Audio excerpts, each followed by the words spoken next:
Hey, welcome back to Compounding Quietly. Starting dividend investing in your 50s isn't a late start. It might be the clearest start you've ever had. A lot of investors reach this decade, carrying guilt about the years they didn't invest.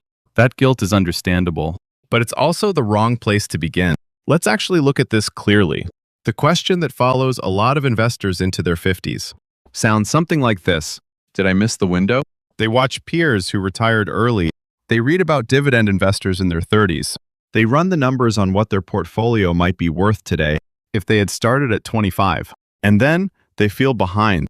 That feeling is real, but it's also built on the wrong comparison, because the goal in your 50s isn't the same goal you would have had in your 30s. In your 30s, you were accumulating. You were building market exposure over a long time horizon. A 20% drawdown meant almost nothing. You had decades to recover. Risk was a cost you could absorb. In your 50s, the objective changes. You're not just growing a number on a screen. You're building a system that generates income, a system that will eventually replace the paycheck your job currently provides. That is a different design problem. And dividend investing is built specifically for that problem. Think about what the 50s actually look like financially.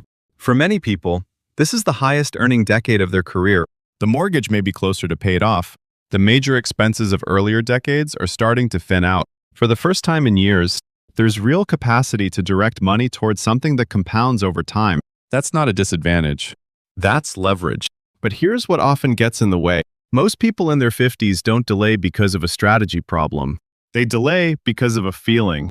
The feeling that it's already too late, that the window closed while they were busy living their life.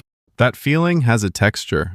It shows up as hesitation, as waiting for a better entry point, as months spent reading instead of starting. But hesitation has a cost.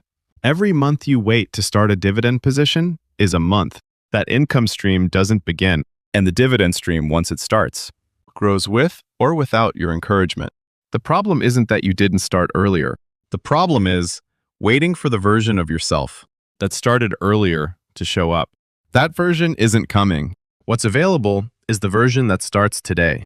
The issue isn't whether you started too late. The issue is whether you understand what this stage of investing actually asks of you. Here's the core of what dividend growth investing does and why it fits this stage. Dividend growth focuses on companies or funds that increase their payout over time, not the highest yield available today, but a yield that reliably grows every year.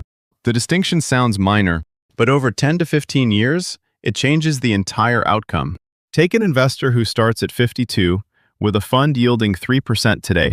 If that dividend grows at 7% per year, their payout will roughly double by the time they're 62.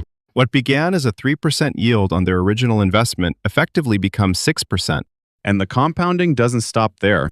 The income doesn't stop growing just because you stop working. That's the engine behind dividend growth investing.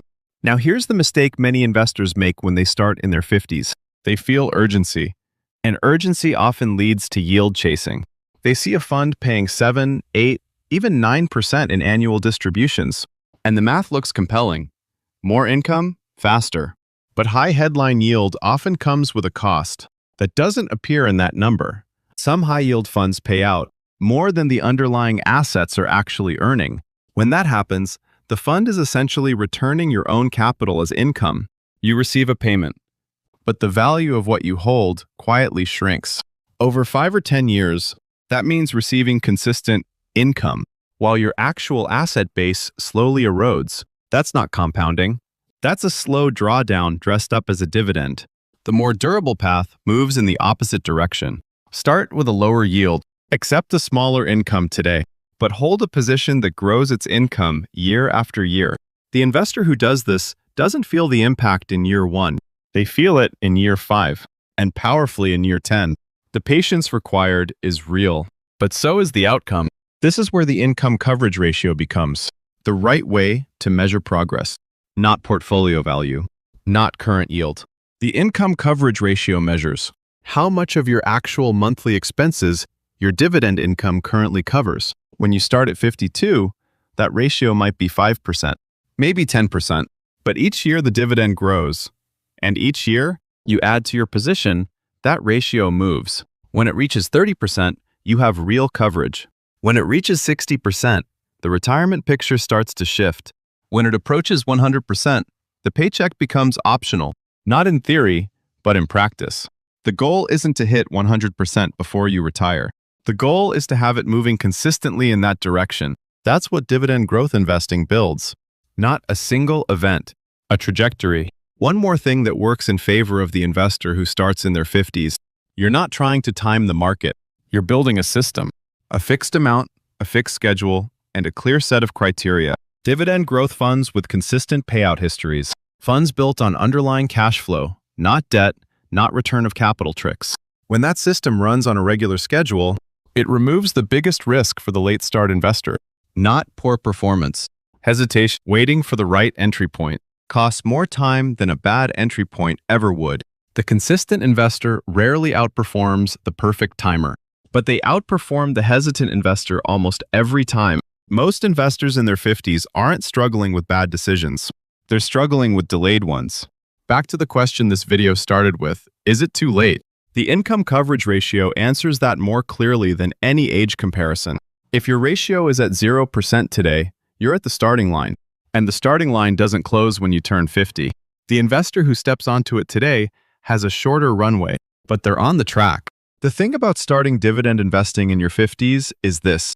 You don't have the luxury of vague strategy, and that actually makes you more focused. You stop tolerating investments you don't understand. You stop measuring success by quarterly returns. You start measuring it by whether your income stream is growing. That shift in measurement is the entire point. A 35-year-old can afford to experiment. A 55-year-old needs a system. And dividend growth investing is a system, one that rewards patience, consistency, and criteria clarity. Those aren't things you have less of in your 50s.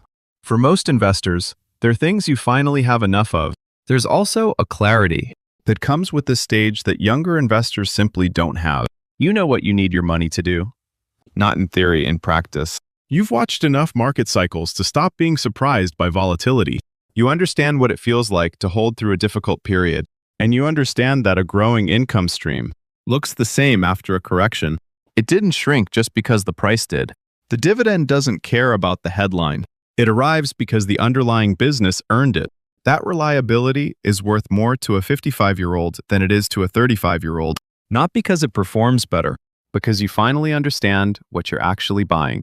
The timeline for dividend investing isn't about when you started. It's about how long you're willing to stay. Clarity on the goal doesn't require a perfect starting position. It requires a clear direction. Slow and steady isn't a limitation. It's the strategy. Compounding quietly.